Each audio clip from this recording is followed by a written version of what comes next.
Fala galera, sejam bem-vindos a mais um vídeo sobre instrumentação. Hoje falaremos sobre algumas características dos instrumentos de medição, tais como linearidade, histerese, zona morta e resolução.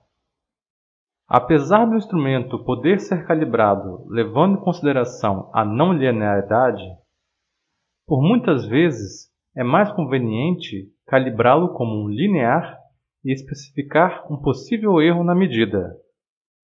A não linearidade de um instrumento pode ser especificada de várias formas. Uma das possíveis é o desvio das medidas da reta de calibração obtida pelo método dos mínimos quadrados. Assim, o fabricante fornece o possível erro da medida como um percentual fixo da medida atual.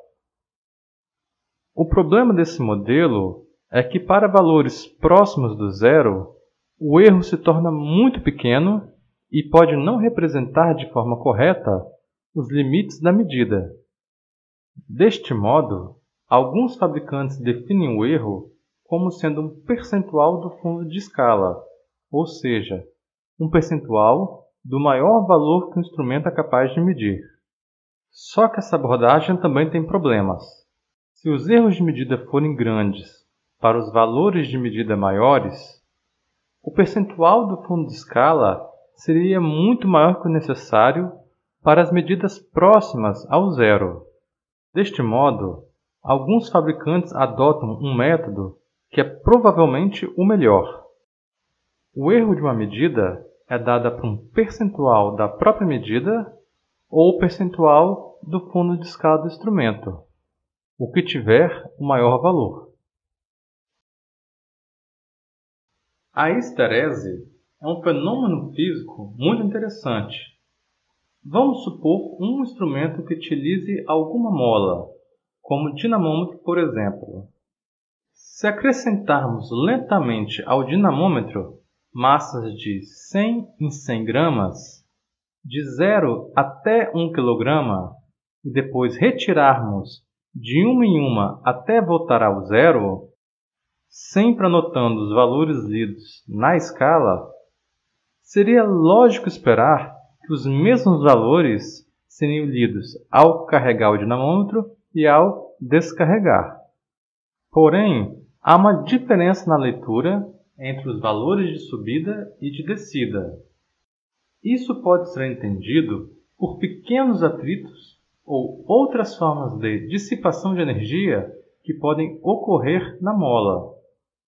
Ao fazer um trabalho sobre uma mola, ela acumula energia potencial elástica. Porém, nem toda essa energia é posteriormente recuperada. As possíveis diferenças na leitura do instrumento com o valor verdadeiro por conta da histerese normalmente são fornecidas como percentual do fundo de escala do instrumento. Além da mola, a histerese pode ocorrer em outros mecanismos utilizados em processos de medição. Ela também é muito comum em instrumentos que utilizem campo magnético. Zona morta.